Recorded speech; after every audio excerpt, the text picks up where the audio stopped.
중국이 홍콩에 적용할 국가보안법을 제정 발효하면서 홍콩은 지금 심각한 상황에 있습니다. 홍콩 독립이라는 깃발을 달고 오토바이 행진한 20대 청년이 홍콩 국가보안법의 첫 번째 기소 대상이 되었고, 법률 전문가들은 이 법의 적용 범위에 대해 검토 연구를 하고 있습니다. 그러나 모든 것을 중국이 마음대로 할 수 있는 광범위한 법 규정인지라 한국에서 무심결에 사용한 페이스북 등 SNS 때문에 홍콩에서 체포될 수 있다는 해석까지 나오고 있습니다. 국가보안법 38조 때문입니다. 홍콩 보안법이 발효된 직후에 열린 첫 시위에서 홍콩 경찰이 기자들을 향해 물대포를 직사했습니다. 최소한의 언론 자유나 존중도 전혀 없는 무소불위의 공산당 독재 시대가 열렸다고 보고 있습니다. 보안법은 언론사나 포털이 제공하는 기사나 정보가 보안법을 위반했다고 판단이 되면 삭제를 요구할 수도 있고 기자들도 체포될 수 있습니다. 이러한 법률 해석과 판단을 홍콩 경찰, 즉 중국이 마음먹는 대로 하겠다는 상황이 되어버린 것입니다. 홍콩 경찰은 시위대들이 식당에 붙인 포스트잇까지도 문제 삼아서 보안법 위반으로 식당에게 경고하기까지 했다고 합니다. 아주 사소한 단어나 문구까지도 적발해서 통제하고 처벌하기 때문에 메모지 한 장 붙이는 것도 자유롭게 하지 못하게 된 것입니다.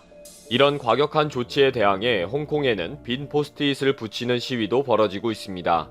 이렇게 홍콩 민주화를 지지하는 글이나 게시물이나 의견은 절대 하면 안 되는 불법이 되어버렸는데, 문제는 이것이 홍콩 주민이 아니라도 처벌을 받을 수도 있다는 것입니다. 지금 한국인이 한국에서 SNS나 포털 사이트에 홍콩 민주화 지지와 중국 비판 게시물을 올리거나 댓글을 달아도 불법이라는 것입니다. 이런 말도 안 되는 홍콩 국가보안법 조항이 실제 있습니다. 중국 정부가 홍콩 통제를 강화하는 홍콩 국가안전유지법 38조는 홍콩 특별행정구의 영주권이 없는 사람도 홍콩 이외 규정의 죄를 범한 경우 이 법이 적용된다 라고 되어 있습니다. 외국인이 중국 외부에서 홍콩 민주화를 지지하는 발언과 중국 공산당을 비판하는 언동을 할 경우에는 홍콩 국가안전유지법에 저촉이 된다는 것입니다. 홍콩 명보지는 외국인이 해외에서 위반 행위를 한 경우 홍콩을 방문했을 때 체포될 가능성이 있다 라고 보도했습니다. 그리고 홍콩의 사법 관계자는 이 법은 전 세계 80억 명을 대상으로 한다 라고 분명히 밝혔습니다. 이 조항을 실제 적용하는 것은 쉽지 않을 것이며 결국 해외를 거점으로 하는 홍콩 민주화와 대만 독립 주장 세력과 중국에 대한 제재를 추진하는 미국에 대한 경고의 의미일 것으로 보고 있습니다. 그러나 실제로는 상당히 폭넓게 악용될 것으로 보고 있습니다. 특히 중국의 정책을 비판한 언론사의 기자이거나 홍콩의 금융 정책을 비판한 비즈니스계 인사들은 홍콩에서 곤란한 일을 당할 수가 있다 라고 경고를 합니다. 그리고 페이스북이나 SNS 등에 무심결에 올린 게시물과 댓글이 문제가 되어서 홍콩 입국 시에 문제가 될 수도 있다고 주의를 주고 있습니다. 이제는 홍콩으로 여행을 가려고 하면 혹시 모르니까 자신의 SNS 게시물과 댓글을 한번 확인해야 하는 상황이 된 것입니다. 정말 제정신이 아닌 중국이 무슨 트집을 잡을지 모르게 된 거죠. 특히 주말 한국의 명동 중국 대사관 앞에서 열린 홍콩 보안법 폐지 시위 등 최근에 피켓을 들고 시위를 한 한국인들은 분명히 보안법 38조에 해당이 될 것으로 보입니다. 그동안 주한 중국인들 위주의 시위에 많은 한국인들이 동참해서 힘을 보태는 일들이 많았기 때문입니다. 일본에서도 일본인들이 이런 시위에 많이 동참했는데 언론에서나 법률가들은 이 국가보안법 38조를 설명하면서 혹시 모르니 조심하는 것이 좋을 것 같다 라고 교육하고 있습니다. 그리고 1일에 열린 시위에서 체포된 10대들의 대부분은 홍콩 독립, 시대혁명이라는 깃발을 들고 있었다는 이유로 체포되었습니다. 아주 사소한 행동을 홍콩 경찰들이 무자비하게 체포를 했다는데 본보기의 목적도 있었다고 합니다.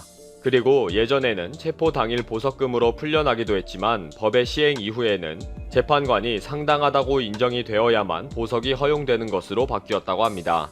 정말 곰돌이 푸가 디자인된 티셔츠를 입고 홍콩 갔다가 체포될 수도 있다는 말이 실제가 될 가능성이 높아졌습니다. 국가보안법에는 수사에 필요하다고 인정되는 경우에는 감청과 감시도 가능하다 라고 규정되어 있기 때문에 홍콩 방문 시에 수상한 행동을 할 경우에는 즉시 감시 대상이 된다고 합니다.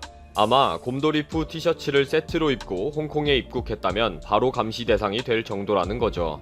이렇게 모든 것이 다 불법이 되는 상황이 되다 보니 홍콩 주민들은 예전에 페이스북 등 SNS 게시물을 부랴부랴 삭제하면서 이민 수속을 진행하는 등의 대책을 강구하고 있습니다. 전 세계 80억 세계인들의 SNS를 통제하기 위해 중국은 눈에 보이는 것이 없습니다. 그래서 페이스북, 트위터, 구글, 애플 등의 미국 기업들이 홍콩 국가보안법 발효로 엄청난 압박을 받고 있다고 합니다. 그동안 SNS는 민주화 세력이 중국 당국에 반하는 목소리를 내는 광장이자 필요한 정보를 공유하는 통로로 사용되었는데 이제는 이 기능이 불법이 되어버린 것입니다. 벌써 페이스북과 트위터는 국가보안법의 규정을 검토하기 시작했고 애플은 경찰을 감시하는 지도 서비스를 삭제했고 구글은 홍콩 시위대 롤플레잉 게임을 중단시켰습니다. 중국의 외교부가 보안법 통과 이후 이제는 그 누구의 눈치를 보지 않게 되었다 라며 큰 소리를 친 것처럼 홍콩을 중국 공산당이 접수한 것으로 선언한 것입니다. 결국 영국에서 홍콩인을 영주권자로 받아들이기로 하면서 홍콩 민주화 인사들이 망명의회를 구성할 것으로 알려졌습니다. 영국에 정치적 망명을 신청했고 승인을 받아 영국으로 입국한 사이먼 정은 홍콩 시민의 의사를 반영하는 민간 단체를 설립하겠다고 말했습니다. 민주적 의사표현이 불가능한 홍콩 시민들을 대신해서 중국 정부에 대항하겠다는 것입니다. 물론 이런다고 해서 눈 하나 깜짝할 중국도 아니지만 확실한 것은 중국은 언제든지 무너질 수 있는 국가적, 사회적, 경제적인 취약점이 너무나 많다는 것입니다. 전 세계인을 대상으로 이렇게 막 나가는 공갈 협박 조문까지 만드는 것은 제 명을 재촉하는 길일 뿐이라고 생각합니다. 최근 사태로 인해 국내에 밀어닥친 경제 불황은 그 어느 때보다도 심각하다는 말이 나오고 있습니다. 하지만 고통을 분담하겠다면서 임대료를 깎아주거나 아예 받지 않겠다는 따뜻한 소식도 들려오고 있습니다. 이 같은 소식들과 우리 국민의 단합력은 지금의 위기를 잘 극복해줄 거란 기대를 가지게 만들고 있습니다. 과거 IMF 때 우리는 감당할 수 없을 것 같았던 위기를 극복해낸 역사를 가지고 있습니다.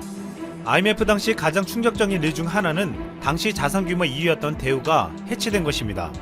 당시 대우는 세계 경영을 내세우며 한국에서 가장 수출을 많이 하는 기업이었습니다. 외국에서는 현재 삼성만큼의 인지도를 가진 회사였습니다. 1988년에는 전체 수출의 13%를 담당했고 현저에도 가장 앞장섰습니다. 대우는 냉전 후 가장 먼저 동유럽으로 달려가 세계 경영에 씨앗을 뿌렸고 중남미, 중국, 베트남, 아프리카 등 왕래도 드문 낯선 땅에 가장 먼저 진출해 대한민국 브랜드를 알렸습니다. 그 결과 수출 금융을 가장 많이 사용했고 외화 부채도 가장 많았는데 환율의 2배로 뛰면서 부채가 갑자기 늘었으며 수출 금융까지 막히면서 부채가 대폭 늘어났습니다. 결국 대우는 당시 급격한 유동성 위기에 빠져 41개 계열사 중 4개 업종 10개에서로 줄인다는 내용의 구조조정 방안을 발표했습니다. 그럼에도 결국 위기를 넘기지 못하고 1999년 8월 모든 계열사가 워크아웃 대상이 되면서 해체되었습니다. 세상은 넓고 할 일은 많다고 외쳤던 고 김우중 회장의 경영 철학은 IMF 앞에 속수무책이었습니다. 대우가 해체된 이후 계열사들이 뿔뿔이 흩어져 대우라는 정체성은 희미해졌지만 대우라는 이름을 버리지 않고 살아남은 기업들이 있습니다. 현재 3명의 대우가 들어간 회사는 대우건설, 위니아 대우, 대우조선해양, 미래에셋 대우입니다. 그중 프루지오 브랜드로 국내 탑3의 대형 건설사 자리를 유지하고 있는 대우건설은 위기를 극복하는 한국인의 DNA를 가장 잘 보여주었다는 평을 받고 있습니다. 대우건설은 1973년 고 김우중 회장이 영진통원의 영업권을 인수해 직원 12명으로 세운 회사였습니다. 그렇게 시작한 대우건설은 동작대교와 서울 지하철 2호선, 88 올림픽도로, 국립현대미술관 등 국내 굵직한 공사를 성공적으로 수행했고 해외선 에콰도르, 수단, 리비아 등 굶어지었던 시장으로 진출해 해외 사업에서 털을 닦았습니다. IMF 때 대우 해체로 인해 대우건설도 위기를 맞았지만 쉽게 무너지지 않았습니다. 2000년 이후 4번의 매각 시도가 있었고 주인이 3차례나 바뀌었지만 인수자들은 대우라는 이름을 지우지 않고 유지했습니다. 국내 시장에서 대우건설이라는 브랜드 가치가 주는 영향력이 크기 때문이었습니다. 대우건설은 이후 프루지오라는 브랜드를 성공시키며 최근 주택사업이 어려운 상황에서도 해외에서 높은 실적을 보여주고 있습니다. 대우건설은 2019년 10조 6,319억 원의 실적으로 목표치 이상을 달성했습니다. 또한 지난해 대우건설은 대한민국 건설사에 영원히 남을 새로운 업적을 기록했습니다. 지난해 9월 나이지리아에서 국내 건설사 최초로 LNG 에카플랜트 사업을 원청 수주하는 데 성공한 것입니다. 그동안 LNG 에카플랜트 EPC 분야는 일부 글로벌 건설사들의 독과점 시장으로 여겨져 왔습니다. 대우건설은 1978년 나이지리아 진출 이래 현재까지 약 70개의 공사를 성공적으로 수행한 신뢰로 인해 국내 건설사 최초로 원청으로 참여하는 쾌거를 이룩한 것입니다. 또한 대우건설과 함께 대우라는 이름을 지금까지 유지해오는 기업이 있습니다. 2018년 대우 유니아그룹이 대우전자를 인수하면서 세운 위니아 대우입니다. 대우전자는 2006년 파산 후 워크아웃과 매각을 거쳐 대우 일렉트로닉스, 동부 대우전자로 이름을 바꾸면서도 대우는 유지했습니다.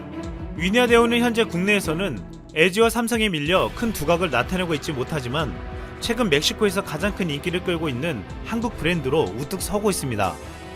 지난해 위니아 대우가 멕시코에서 10월 한 달 동안 냉장고, 세탁기 등 현지에서 판매된 제품 총액은 약 3,750만 달러로 하나로 440억 원 정도였습니다.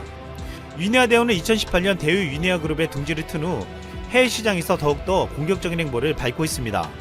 로이터 통신을 비롯한 일부 외신은 위니아 대우가 지난해 멕시코 백색가전 시장에서 시장 점유율 2위를 차지했다고 보도했습니다. 위니아 대우는 멕시코 전자레인지 시장에서는 업계 1위, 냉장고 세탁기 시장에서는 3위를 차지하며 압도적인 경쟁력을 보여주었습니다. 특히 위니아 대우가 내놓은 전자레인지 셰프 멕시카노는 멕시코 현지 음식 조리에 특화시켜 현지인들에게 폭발적인 인기를 끌었습니다.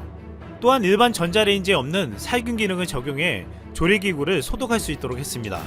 그동안 위니아 대우 전신인 대우전자는 외환위기 후 심겨운 시간들을 보내야만 했습니다. 대우전자는 동부그룹에 인수되어 동부대우전자로 개칭했지만 3년 연속 적자를 보자 김치냉장고 딤채로 유명한 대우그룹에 인수되었습니다.